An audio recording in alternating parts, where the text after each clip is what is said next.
امریکہ کی طرف سے 6 ایرانی جہازوں کو واپس بھیجنے، 7 تیز رفتار کشتیوں کو تباہ کرنے اور 2 امریکی پرچم بردار بحری جہازوں کے ابنائے ہرمز سے گزرنے کے دعووں کے جواب میں ایران نے بھی دعویٰ کیا ہے کہ اس نے 2 امریکی بحری جہازوں کو نشانہ بنایا ہے۔ کوئی بھی جہاز ابنائے ہرمز سے گزر نہیں سکتا بغیر ان کی اجازت کے، اور تمام دعوے امریکہ کے غلط ہیں۔ So we have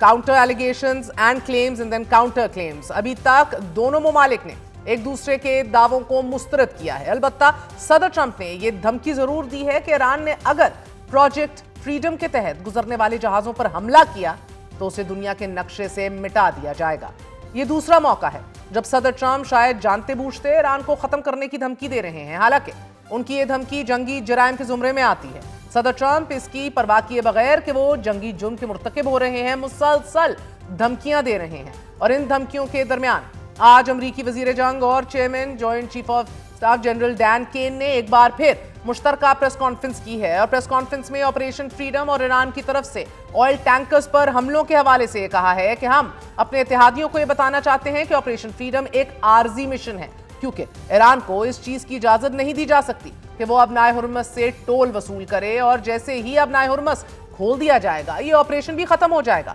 کیونکہ ایران دنیا کو سبجوگیٹ کرنے کی کوشش کر رہا ہے۔ یہ ایک طرح کی ایکسٹورشن ہے اور یہ ناقابل قبول ہے۔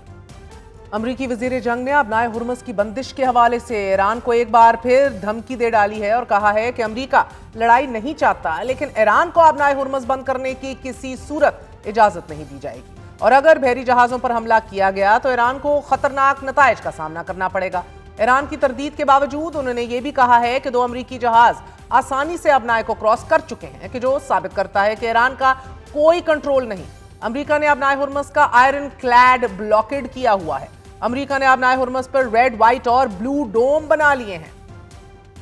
امریکی وزیر جنگ کے علاوہ جنرل ڈین کین نے بھی ایران کو صورتحال کا ذمہ دار ٹھہراتے ہوئے یہ کہا ہے کہ ایران راکھ میں چنگاری لگانے کی کوشش کر رہا ہے، اور پاسداران انقلاب کی مدد سے ایرانی رجیم عالمی معیشت کو یرغمال بنانے کی کوششوں میں مصروف ہے۔ جنرل ڈین کین نے ابنائے ہرمز کی بندش اور امریکی بحریہ کی کارروائیوں سے متعلق اپڈیٹ دی ہے۔ مشترکہ پریس کانفرنس کے دوران سوالات کا جواب دیتے ہوئے امریکی وزیر جنگ کا یہ کہنا تھا کہ اگر ایران ابنائے ہرمز کو بند رکھتا ہے تو ذمہ داری اس پر عائد ہوگی، کیونکہ ہم تو ابنائے سے جہازوں کو گزارنے کے کام کے اوپر مصروف ہیں، اور یہ امید ہے کہ اس کے بعد وہ ڈیل کر لیں گے۔ جبکہ ایک سوال کے جواب میں جنرل ڈین کین کا کہنا تھا کہ جنگ دوبارہ شروع کرنے کا فیصلہ میرے پے گریڈ سے اوپر کا فیصلہ ہے، مگر ایران ابھی صرف ہراس کر رہا ہے، اور ایران کا کنٹرول اینڈ کمانڈ سٹرکچر انتہائی زیادہ فریکچر ہو چکا ہے۔ مشترکہ پریس کانفرنس میں جب امریکی وزیر جنگ سے یہ پوچھا گیا کہ کیا سیز فائر ختم ہو چکا ہے تو انہوں نے واضح طور پر یہ بیان دیا کہ نہیں، ایسا کچھ نہیں ہے، سیز فائر برقرار ہے۔ جبکہ جب ان سے یہ پوچھا گیا کہ صدر ٹرمپ نے حملوں کے بعد کہا تھا کہ ایرانی قوم کو حکومت پر قبضہ کر لینا چاہیے، مگر اب ڈیل کی باتیں ہو رہی ہیں، اس پر پیٹ ہیگسیت نے کہا کہ حکومت پر قبضے کا فیصلہ ایرانی عوام نے کرنا ہے، اور امریکی فوج ایران کے خلاف کسی بھی آپریشن کے لیے مکمل طور پر تیار ہے۔ البتہ پیٹ ہیگسیت نے اس بات پر بھی زور دیا ناظرین کہ سیز فائر کی موجودگی میں صدر ٹرمپ کو کانگریس سے ایران کے ساتھ جنگ جاری رکھنے کے لیے کسی بھی اجازت کی ضرورت نہیں ہے، اور شاید یہی وجہ ہے کہ بار بار یہ کہا جا رہا ہے کہ ہم امن چاہتے ہیں اور حالات بہتری کی طرف بڑھ رہے ہیں۔ ناظرین، یہ پریس کانفرنس ایک ایسے وقت ہوئی ہے کہ جب ایک طرف ایرانی وزیر خارجہ چین کا دورہ کرنے جا رہے ہیں، دوسری جانب عرب دنیا متحدہ عرب امارات پر ایرانی حملے کو جنگ بندی کو خطرے میں ڈالنے کے مترادف قرار دے رہی ہے۔ ساتھ ہی یہ بھی اہم ہے کہ ایران کے متحدہ عرب امارات پر حملے کے بعد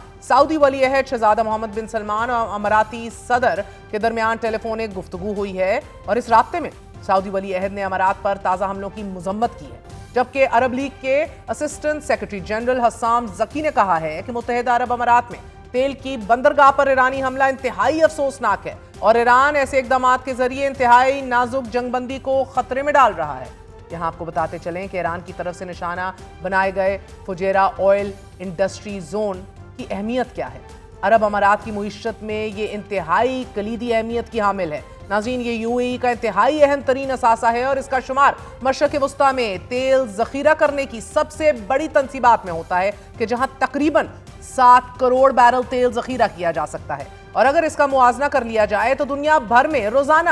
10 کروڑ بیرل سے زائد تیل استعمال ہوتا ہے۔ اور فجیرہ کی اہمیت اس وجہ سے زیادہ ہے کہ متحدہ عرب امارات نے